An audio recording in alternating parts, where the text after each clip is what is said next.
The gas station sat at the edge of Redding, California, where Highway 299 met the smaller roads that wound up into the mountains.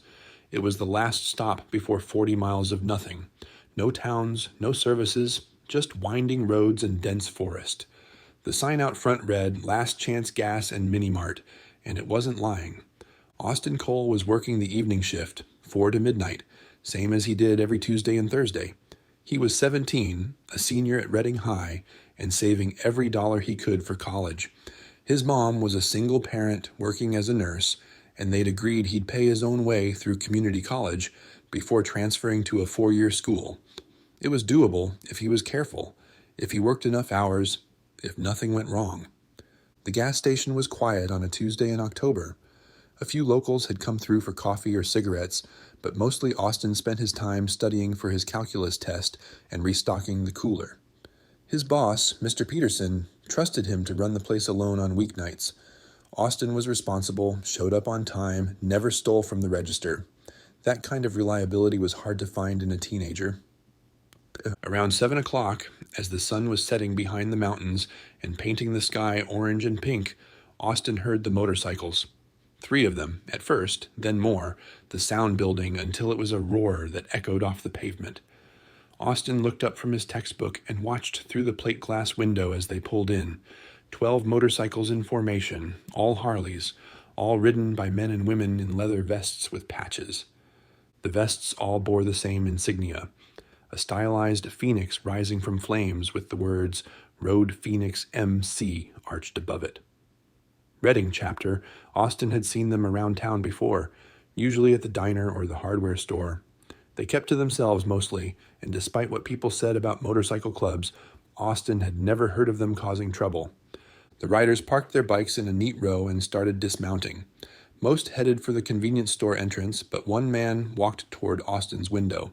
He was maybe 50, with salt and pepper hair pulled back in a ponytail and a weathered face that suggested he'd spent most of his life outdoors. His vest identified him as Snake, and below that, a patch that read, Road Captain. Austin slid open the service window. "Evening, how can I help you?" "Evening." Snake pulled out his phone, squinting at the screen. "We're trying to get to a place called Bear Creek Lodge. GPS keeps trying to send us in circles. You familiar with it?" Austin nodded. "Yeah, it's up in the mountains. Tricky to find if you don't know the roads. Your GPS is probably getting confused because of the forestry roads. They're not all in the system right. Can you tell us how to get there?" Austin thought about it. The route was complicated, a series of turns on unmarked roads, a couple of forks where one wrong choice would send you 20 miles in the wrong direction. He could try to explain it, but in the dark, on unfamiliar roads, even good directions could go wrong. "It's pretty complicated," Austin said. "A lot of turns. Easy to miss them at night. You got paper? I can draw you a map." "That'd be great, kid. Appreciate it." Austin grabbed a pad of paper and a pen and started sketching.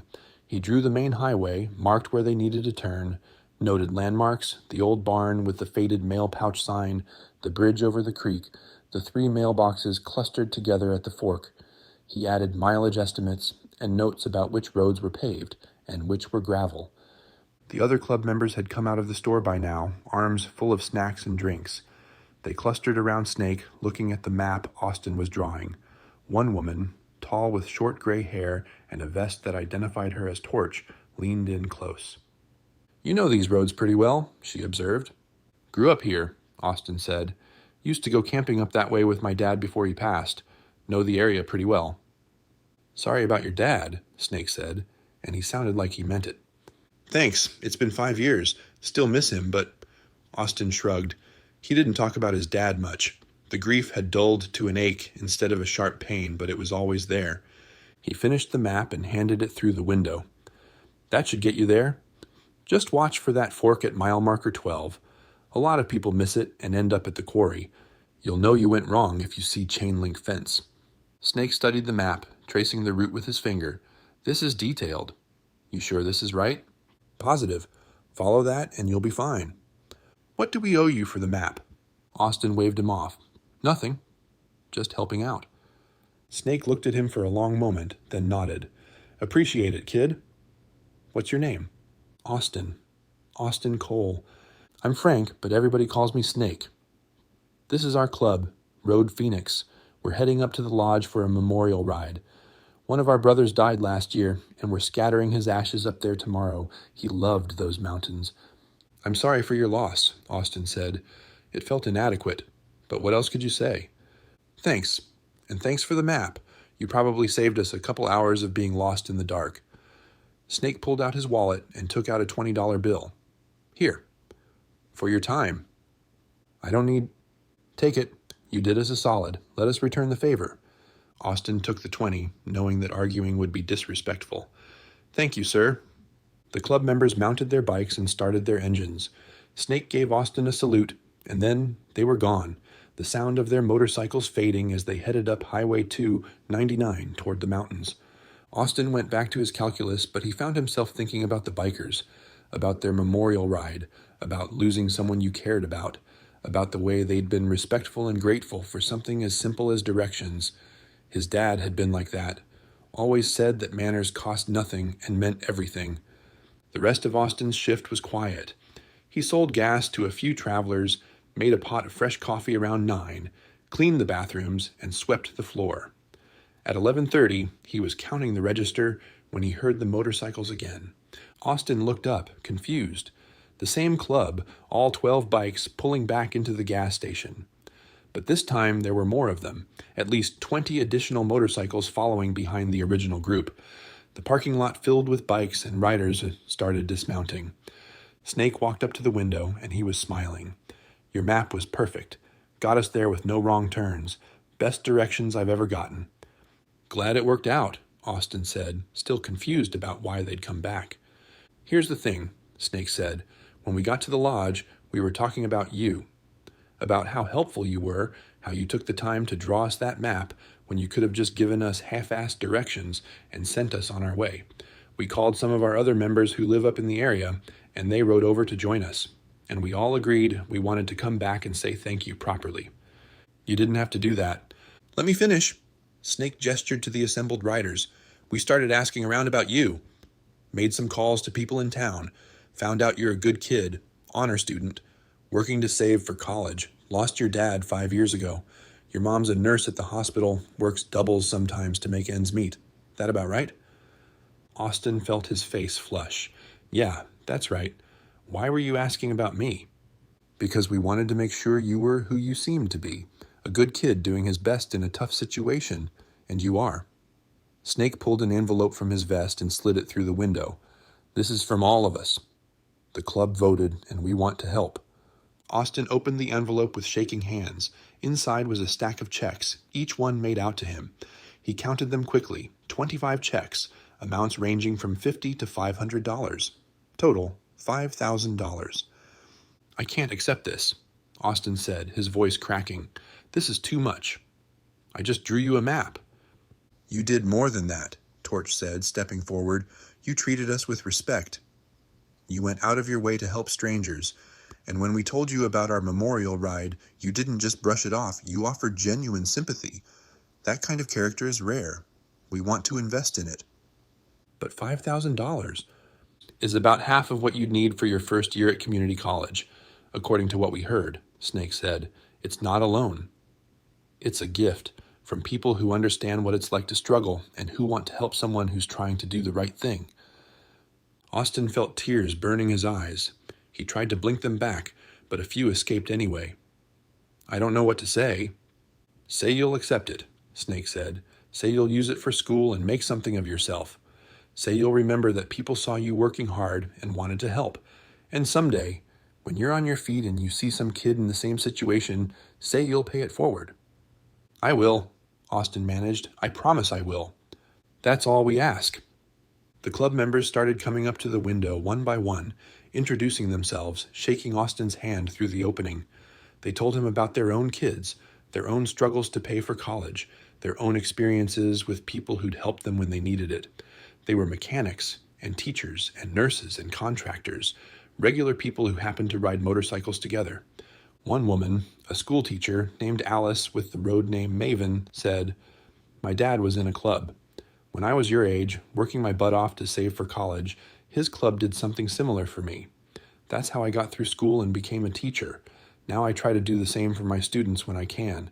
That's how this works. Kindness circles back. An older man named Walter, Ironside, on his vest, said, "Lost my son in Iraq. He was about your age when he enlisted. You remind me of him. Hardworking, respectful, got your priorities straight. This money? It's partly in his memory. He would have wanted to help a kid like you." By the time the last club member had spoken to Austin, he was openly crying. He didn't care. These strangers had just handed him $5,000 and a reminder that the world held more kindness than he'd known. Mr. Peterson pulled into the parking lot around midnight to close up and found the gas station surrounded by motorcycles.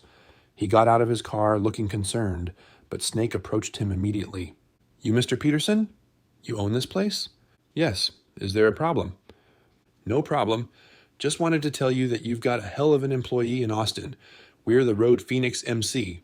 We came through earlier needing directions, and your kid went above and beyond to help us. We wanted to thank him properly." Snake gestured to the assembled bikers. "Also wanted to let you know that if you ever need anything, security, help with repairs, whatever, you call us. Austin's shown us respect, so this place is under our protection now. Anyone gives you trouble, you let us know." Mr. Peterson looked at Austin, then at the bikers, then back at Austin. "What exactly happened here?" Austin held up the envelope. "They gave me money for college. $5,000. "They what?" Snake explained the situation, the directions, the memorial ride, the club's decision to help.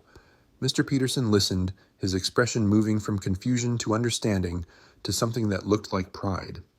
"Austin's a good kid," Mr. Peterson said finally. "Works hard, never complains, always shows up. I'm not surprised he helped you. That's just who he is." "That's what we heard," Snake said, "and that's why we wanted to help. Good people should be rewarded, not just taken advantage of." The bikers started leaving then, one by one, each giving Austin a final wave or nod. Snake was the last to go. He handed Austin a card with a phone number on it. "That's my cell. You ever need anything, and I mean anything, you call that number. You need a job reference, you need help moving when you go to college, you need someone to talk to about your dad. Whatever it is, you call. You're family now. That's what this means." He tapped Austin's envelope. "We don't invest in just anybody. We invest in family." "Thank you," Austin said, "for everything, for seeing me, for caring, for this." He held up the envelope. "It means more than you know." "We know exactly how much it means. That's why we did it." Snake mounted his bike and started the engine. "Go to school, Austin Cole. Learn something, make something of yourself, and when you can, help the next kid who needs it. That's how we change the world, one act of kindness at a time."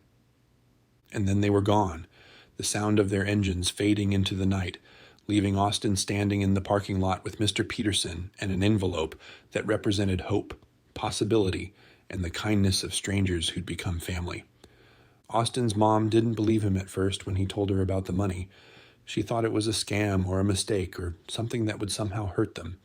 But when Austin showed her the checks, all made out properly with real names and addresses, all from legitimate accounts, she broke down crying.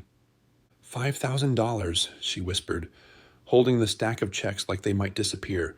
"Austin, this is everything. This is your first year of community college paid for. This is textbooks and supplies. This is you not having to work full-time while taking classes." They said I reminded them of themselves. Or their kids. They said they wanted to invest in someone who was trying to do the right thing. His mom pulled him into a hug, and Austin felt her shoulders shake with sobs. "Your father would be so proud of you, not just for earning this, but for being the kind of person who deserves it. You're such a good kid, Austin, such a good man." Austin deposited the checks the next day, half expecting them to bounce, but they all cleared. $5,000 appeared in his account, real and solid and life-changing. He stared at the balance on his phone for 20 minutes, barely able to believe it. Word spread through town about what the Road Phoenix had done. Some people thought it was strange. Why would a motorcycle club give money to a random teenager? Others understood it better, recognized it as the kind of thing that happened when good people crossed paths and decided to help each other. Austin's calculus teacher, Mrs. Williams, heard about it and mentioned it in class. "This is what community looks like," she said. "Not just the people you're related to or who look like you or who went to the same school. Real community is recognizing goodness when you see it and choosing to nurture it. Those bikers saw something in Austin worth investing in, and they did. That's beautiful." At the gas station, Mr. Peterson put up a new sign: "Home of Austin Cole, future college graduate." Austin was embarrassed by it at first, but customers would come in and ask about it, and he'd tell the story, and people would smile and say things like, "That's wonderful," or "Those bikers sound like good people," or "You earned that, son." The Road Phoenix became regular customers at the gas station after that. They'd stop in on their rides, buy gas and snacks, chat with Austin about school and college plans. Snake checked in every few weeks, asking how Austin was doing, if he needed anything, reminding him that the offer of help was permanent. "We don't do this kind of thing halfway," Snake said. "When we invest in someone, we're invested. You're not alone anymore, kid. You've got a whole club backing you." And they proved it in ways big and small. When Austin's mom's car broke down and the repair estimate came back at $1,200 they didn't have, Snake made a phone call. 2 days later, a club member named Joey, who owned a repair shop, called Austin's mom and said the car was fixed, no charge. Club had covered it. When Austin was preparing for his SATs and couldn't afford the prep course, Maven showed up with test prep books and offered to tutor him for free. "I'm a teacher," she said. "This is what I do." "And your family now." When Austin's senior prom came around and he couldn't afford to rent a tux, 3 club members pooled their money and bought him one. "Every young man should have a proper tux," Ironside said. "Consider it an early graduation present." The kindness was overwhelming. Austin had grown up with just him and his mom, making do, getting by, always feeling like they were one emergency away from disaster. Now, he had this whole network of people who cared about him, who checked in on him, who made sure he had what he needed. It was like having 20 extra aunts and uncles who rode motorcycles and looked scary, but were actually the most generous people he'd ever met. For Thanksgiving, the Road Phoenix invited Austin and his mom to their clubhouse for dinner. Austin's mom was nervous. She'd never been around motorcycle clubs before, but they were welcomed like family. The clubhouse was decorated with fall colors, tables were laden with food, and kids were running around playing while adults talked and laughed. Snake introduced Austin and his mom to everyone, told the story of the directions and the memorial ride, explained why Austin was special to them. People came up and hugged them, told them they were glad they could make it, treated them like they belonged. Austin's mom pulled Snake aside at one point. "Why did you do this for us?" "You didn't know Austin. You didn't know us anything." Snake smiled. "Ma'am, I lost my own son 15 years ago. Car accident. He was about Austin's age, working hard, trying to save for school. He never got the chance. So when I met your boy, saw how hard he was working, saw that same determination and goodness my son had, I knew I had to help. We all did. Because maybe we can't help our own kids anymore, but we can help other people's kids. We can make sure the good ones get a chance." Austin's mom cried and thanked him, and Snake just hugged her and said, "You raised a good man. That's hard to do alone. You should be proud." Christmas was similar. The club threw a party and invited Austin and his mom, and there were presents, practical things like winter clothes and school supplies, but also things that showed they knew Austin, books he'd mentioned wanting to read, a graphing calculator for his advanced math classes, a laptop for college since his old one was dying. "This is too much," Austin kept saying, and the club kept responding with, "No, it's exactly right." In January, Austin started applying to colleges. He'd planned on just community college, but with the $5,000 from the Road Phoenix, he could afford to dream bigger. He applied to state schools, even a couple of private universities with good financial aid. His grades were excellent, his test scores strong, his essay about the night the motorcycle club changed his life was compelling. Maven helped him with his applications, editing his essays, making sure he highlighted not just his academics, but his character. "This story, what happened with the club, it's powerful," she said. "It shows who you are. It shows that you're someone people want to invest in. Colleges will see that." The acceptance letters started arriving in March. Community college, of course, but also state schools, Cal Poly, Sacramento State, Chico State, and then, unexpectedly, a private university in Oregon, with a generous financial aid package that made it almost affordable. Austin brought the acceptance letters to the gas station and showed Mr. Peterson. His boss grinned and said, "I knew you'd do it, kid. Knew you had it in you." That evening, Snake and several other club members stopped by. Austin showed them the letters, and they celebrated like Austin was their own son. Snake pulled out his phone and called other members, spreading the news. Within an hour, a dozen bikers had shown up to congratulate Austin. "This is what we wanted," Torch said, looking at the acceptance letters. "This is why we helped. You're going to college, Austin. You're going to make something of yourself. And someday, you're going to help some other kid the way we helped you." "I will," Austin promised. "I swear I will." Graduation came in June. Austin graduated fourth in his class, gave a speech about community and kindness, and the way strangers can become family. He didn't mention the Road Phoenix specifically. They'd asked him not to, wanting to avoid attention, but everyone in town knew who he was talking about. After the ceremony, Snake approached Austin's mom. "We have one more thing for Austin. The club voted on it last week." He handed her an envelope. Inside was a check for $10,000 and a letter explaining that the Road Phoenix had established a scholarship fund in Austin's name. This check would cover his remaining expenses for his first year of college, and the fund would help other students in similar situations in future years. Austin's mom couldn't speak. She just held the check and cried while Austin read the letter. At the bottom, it was signed by every member of the club. "We want you to focus on school," Snake said to Austin, "not on working 2 jobs to afford it. You've worked hard enough. Now it's time to learn and grow and become whoever you're meant to be. This is our investment in your future."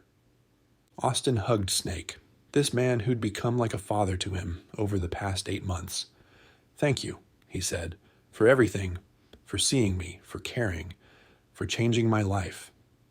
"You changed your own life," Snake said. "We just helped a little." "You're the one who worked hard, who showed kindness to strangers, who earned this. Don't forget that." Austin went to college that fall. He chose the state school, Sacramento State, because it had a strong business program and was close enough to visit home regularly. The Road Phoenix helped him move in, a convoy of motorcycles pulling up to the dorm with Austin's belongings strapped to bikes and in a support trailer. His roommate and his roommate's parents were alarmed at first, but Austin explained, and soon they were charmed by the leather-wearing bikers who carried boxes up 3 flights of stairs and made sure Austin's room was set up properly. Austin thrived in college. He made friends, did well in his classes, joined clubs and organizations. He worked part-time, but not the exhausting hours he'd worked in high school. The scholarship money gave him breathing room to actually be a college student instead of just surviving. He came home every few weeks and always stopped by the gas station to see Mr. Peterson and to visit with the Road Phoenix members who'd stop in specifically to check on him. They wanted to hear about his classes, his friends, his plans. They offered advice and encouragement, reminded him they were just a phone call away if he needed anything. In his sophomore year, Austin started volunteering with a program that helped low-income students prepare for college. He tutored kids in math and science, helped them with their applications, told them his story about the motorcycle club that had changed his life. He was paying it forward, just like he'd promised. One of the students he tutored was a girl named Marissa, a high school senior working 2 jobs and trying to save for community college. She reminded Austin of himself, determined, hardworking, quietly desperate for a chance. Austin mentioned her to Snake. "Bring her to the clubhouse," Snake said. "Let us meet her." Austin brought Marissa to a club cookout. She was nervous, but the members were kind and welcoming. They asked about her goals, her situation, her dreams, and then they did what they'd done for Austin. They took up a collection, $3,000 from the club to help with her first year of college. Marissa cried the same way Austin had cried, overwhelmed by the generosity of strangers, and Austin understood that this was the legacy, not just helping him, but creating a chain of kindness that would extend far beyond one teenager at a gas station. The scholarship fund in Austin's name grew. The Road Phoenix held fundraisers, charity rides, car shows, poker runs, and put all the proceeds into the fund. Other clubs heard about it and started similar programs. Within 3 years, the fund had helped 15 students afford college. Austin graduated with honors and a degree in business administration. The Road Phoenix came to his graduation in force, over 30 bikes in the parking lot, members wearing their vests with pride. They cheered when Austin's name was called, and afterward, they took him to dinner to celebrate. "What's next?" Snake asked. "Grad school, eventually. But first, I want to work, get some experience, and I want to expand the scholarship fund, make it bigger, help more kids." "You want to run the fund?" "If you'll let me." "I want to make this my life's work, helping kids who are in the situation I was in, making sure they get chances, making sure they know that people care about them." Snake smiled. "Your dad would be proud. Hell, I'm proud. We all are." Austin took over management of the scholarship fund and grew it into a full nonprofit. He worked with schools to identify students who needed help, vetted applications, made sure money went to kids who would use it well. He told his story to donors, to media, to anyone who would listen, always emphasizing that it had started with a simple act of kindness, giving directions to strangers. 5 years after that night at the gas station, Austin stood in front of a crowd at a fundraiser for the scholarship program. The Road Phoenix was there, of course, along with other clubs who'd started similar programs. There were students who'd been helped, parents grateful for the support, community leaders impressed by the impact. Austin told the story one more time: the evening shift at the gas station, the motorcycle club looking for directions, the map he'd drawn, the way they'd come back with $5,000 and changed his life. "That night I learned something important," Austin said. "I learned that kindness doesn't have to be huge to matter. I just gave them directions, but to them, that small act of respect and effort meant something.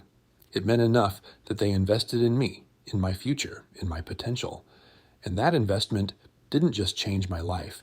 It changed Marissa's life, and Juan's life, and Kelly's life, and all the other students we've helped through this program." He looked at Snake, at Torch, at Maven, at all the club members who'd become his family.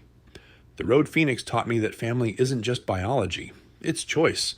It's showing up for people. It's seeing potential in a kid working at a gas station and deciding he's worth investing in. And it's taking that investment and multiplying it, paying it forward, making sure the kindness doesn't stop with you." The crowd applauded, and Austin felt the weight of gratitude and responsibility that came with being loved so generously. He'd been given so much, not just money, but belief. Belief that he mattered, that he could succeed, that he was worth the effort. And he'd spent every day since trying to give that same gift to other kids, trying to see them the way the Road Phoenix had seen him, not as statistics or problems, but as people with potential who just needed a chance. After the fundraiser, Austin and Snake sat outside the venue, watching the sunset over Sacramento.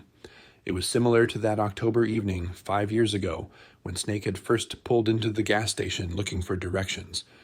"You know what the best part of all this is?" Snake said. "What's that?" "We helped one kid who drew us a map, and that one act of helping has now helped dozens of other kids. That's how it works. That's how you change the world. Not by trying to save everyone at once, but by helping one person and trusting them to help the next person. Ripples in a pond." "I wouldn't be here without you," Austin said. "Without all of you. I'd probably still be working at that gas station, struggling to afford community college, wondering if I'd ever get ahead." "You'd have made it somehow. You're too determined to fail. We just made it easier. Made it so you didn't have to do it alone." Snake paused. "That's what family does. And your family, Austin, always will be." Austin felt the same tightness in his throat he'd felt that first night when the club had come back with their gift. "Thank you," he said, "for everything, for seeing me when I felt invisible, for investing in me when you had no reason to, for showing me what real community looks like. Thank you for proving we were right about you, for taking what we gave you and multiplying it, for becoming exactly who we hoped you'd become." They sat in comfortable silence, watching the sky turn from orange to pink to purple. Austin thought about that October evening, about drawing a map for strangers, about how one small act of helpfulness had set off a chain reaction of kindness that was still reverberating 5 years later. He thought about all the students who'd been helped, all the lives changed, all the potential unlocked. He thought about Marissa, who was now in nursing school, about Juan, who was studying engineering, about Kelly, who wanted to be a teacher. All of them getting chances they wouldn't have had without the scholarship fund. All of it. because a biker needed directions and a teenager took the time to draw a good map. That was the power of small kindnesses. That was the magic of seeing people and choosing to help them. That was how you changed the world, not through grand gestures or dramatic interventions, but through consistent, genuine care for the people you encountered. Austin Cole had helped a biker with directions. That night, the whole club came back and changed his life, and Austin had spent every day since trying to do the same for others, seeing potential, offering help, investing in futures. The circle of kindness, forever expanding, forever including more people in its warmth. That was the legacy. That was the gift. That was what it meant when a teen working at a gas station helped a biker with directions, and that biker came back with a family who believed in paying it forward. It changed everything, and the change never stopped spreading.